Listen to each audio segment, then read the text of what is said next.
Potensi harta karun di Blok Ambalat yang kini tengah ditelusuri Menteri ISDM Bahlil Lahadalia menjadi sorotan.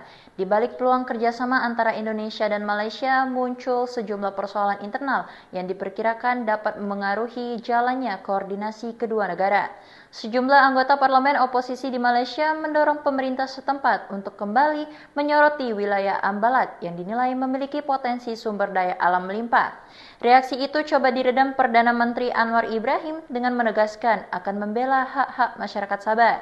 Diketahui pemerintah Indonesia dan Malaysia sepakat untuk mengolah bersama Blok Ambalat yang telah menjadi objek sengketa batas wilayah sejak lebih dari 5 dekade.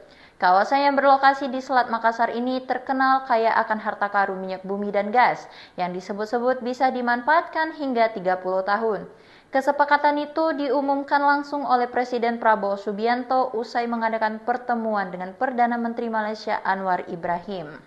Pemerintah Indonesia dan Malaysia berencana bekerja sama mengelola minyak dan gas, migas, Blok Ambalat.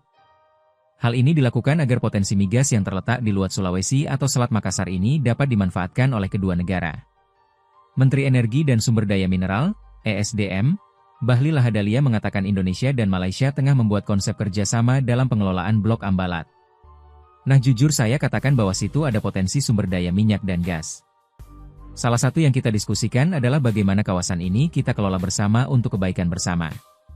Karena kalau seperti ini sekalipun cadangan ada tapi kalau tidak dikelola, dua-duanya nggak dapat bagian apa-apa, ujar Bahlil dalam acara Energi Mineral Festival 2025 di Hutan Kota Bayi Pelataran, Jakarta Pusat, Rabu, 30 Juli 2025.